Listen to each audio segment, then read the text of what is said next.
metode kita analisis itu seperti apa. Perhatikan dulu videonya ya. Oke, silakan diperhatikan.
Dari berita tadi tentang bank syariah kita, teman-teman ada yang tahu nggak caranya menganalisis itu? Ada yang tahu? Belum tahu? Oke. Cara kita analisis laporan keuangan ini adalah dengan dua cara. Yang mana? Kita perhatikan lagi lanjutan videonya. Oke, caranya kita lihat di sini itu ada istilah yang disebut dengan CAMEL. CAMEL itu adalah singkatan dari capital atau permodalan, yang kedua asset quality, terus M-nya itu adalah management, dan E-nya earning, dan yang L adalah liquidity atau likuiditas. 5 metode transaksi atau metode untuk mengindeks, menganalisis laporan keuangan ini dipakai. Contohnya kalau kapital itu dipakai untuk melihat akuarensi rasio yang diukur dengan rumus jumlah modal dibagi dengan ATMR baru dikali 100. Yang kedua, kalau aset quality itu caranya gimana? Indikatornya apa? Indikatornya adalah aktiva produktif, yang dimana dilihat itu adalah rasio penyisihan aktiva produktif yang wajib dibentuk. Nah, kalau ketiga, manajemen itu melibatkan apa? Melibatkan resiko yang berkaitan dengan pertanyaan-pertanyaan umum. Ada 20 pertanyaan umum dan ada 15 pertanyaan terkait dengan resiko manajemen. Nah, yang keempat itu ada yang dinamakan dengan earning. Earning di sini adalah untuk mengukur return on investment dan rasio biaya operasional terhadap pendapatan operasional yang disebut dengan ROPO. Yang terakhir itu disebut dengan liquidity, yang mana ini mengukur hitungan rasio loan to deposit ratio atau LDR. Itu yang dipakai, yang disebut dengan CAMEL. Nah, kedua caranya lagi ada cara lain nih selain dari CAMEL ini. Yang mana caranya itu ada 5 indikator prinsip yang berkaitan dengan prinsip good corporate government, yang berhubungan dengan transparansi, yang berhubungan dengan akuntabilitas, yang berhubungan dengan tanggung jawab sosial perusahaan, dan independensi, dan yang terakhir itu adalah kepemimpinan yang efektif. Nah, indikator-indikator ini pertama, kalau transparansi itu tentunya adalah keterbukaan atas kejelasan informasi baik itu dari segi keputusan perusahaannya, laporan keuangannya, itu berkaitan dengan transparansi, keterbukaan perusahaan. Nah, yang kedua, untuk analisis laporan keuangan itu atau suatu perusahaan itu adalah menggunakan akuntabilitas. Yang mana nih bertanggung jawab atas keputusan yang dilakukan. Kalau tadi kan memperhatikan transparansi itu keterbukaan informasinya yang disediakan. Sekarang akuntabilitasnya, apakah bertanggung jawab atau tidak atas keputusan yang dilakukan. Nah, yang ketiga itu adalah tanggung jawab sosial perusahaannya yang berdampak terhadap sosial ekonomi, terhadap sosial lingkungan, dan seterusnya. Itu berkaitan dengan tanggung jawab sosial perusahaan. Nah, yang keempat itu adalah independensi, yang mana berkaitan dengan perusahaan itu bertindak tanpa pengaruh eksternal atau internal. Jadi perusahaan itu tidak boleh ada campur tangan dari pihak luar gitu. Nah, perusahaan itu dikategorikan sehat, misalkan perusahaan itu dikategorikan baik jika tidak ada orang yang ikut campur. Ini maksudnya dalam kategori independensi. Nah, yang terakhir itu adalah kepemimpinan yang efektif, yang mana ini berkaitan dengan bagaimana caranya mengelola perusahaannya, bagaimana pemimpin itu memutuskan menjalankan bisnisnya dengan baik. Oke, kita perhatikan dari dua prinsip tadi, yaitu analisis Camel dengan analisis Woodford Barat Japarman tadi. Kita analisis nih laporan keuangan kita, apakah bank syariah kita ini sudah setinggi gedungnya atau enggak ya? Itu akan kita analisis. Apakah asetnya liquid atau tidak? Nah, teman-teman, sebelum kita ke tugasnya, ada pertanyaan nggak? Ada, Bu. Oke, silakan. Izin bertanya, Bu, terkait dengan poin manajemen yang saya ingin tanyakan itu pos atau indikator manajemen.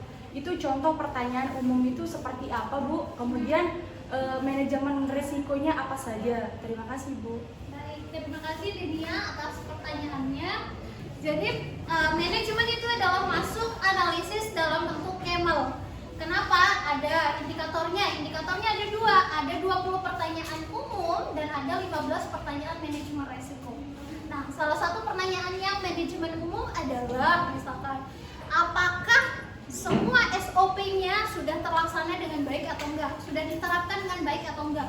Implementasi SOP itu udah sejauh mana? Gitu. Itu pertanyaan umumnya. Nah, kalau pertanyaan khusus terkait dengan manajemen resiko, misalkan dalam memutuskan investasi, misalkan manajemen treasury atau bagian dari aset liabilities manajemennya itu sudah menganalisis pasar itu menggunakan teknikal atau fundamental. Itu pertanyaannya.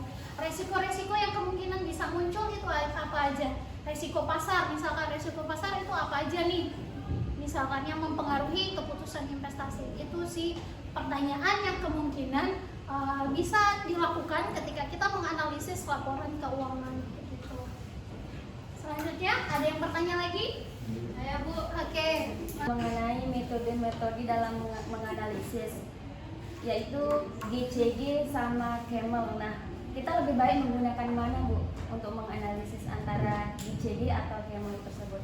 Baik, pertanyaannya bagus sekali ya, Nanda. Jadi ketika kita menganalisis laporan keuangannya, lebih baik kita menggunakan Camel atau GCG. Nah, dua-duanya bagus, tapi peruntukannya berbeda. Nah, perbedaan gimana? Gitu. Kalau Camel itu digunakan untuk melihat indikator perusahaan di bidang finansialnya, kesehatan keuangannya. Tapi kalau GCG itu adalah penerapan prinsip-prinsip tadi. Misalkan contohnya transparansi, apakah bank itu sudah menerapkan prinsip transparansi atau tidak? Akuntabilitas atau tidak? Misalkan kayak gitu. Kejujurannya sudah dilakukan atau tidak? Lebih ke operasional, lebih ke prinsipnya.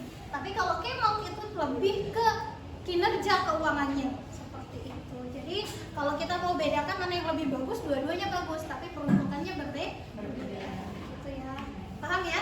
Ya, Bu. Oke, selanjutnya ada yang bertanya? Saya Oke. tentang laporan keuangannya itu, Bu, gimana? Apakah dia sama atau enggak berbeda? Oke, jadi teman-teman tadi kan Ibu sudah nekankan ya, kalian akan analisis laporan keuangan. Laporan keuangan yang kalian pakai itu boleh sama, mau pakai BSI atau misalkan dari tahun 2020 sampai 2024. Boleh sama laporan keuangannya tapi tahunnya beda. boleh menggunakan sama-sama Bank Syariah Indonesia, tapi tahunnya dibedakan, tahun 2020, 2021, 2022 dan 2024. Nanti dipilih sendiri ya. Oke, ada pertanyaan lagi? Kenapa harus Bank Indonesia?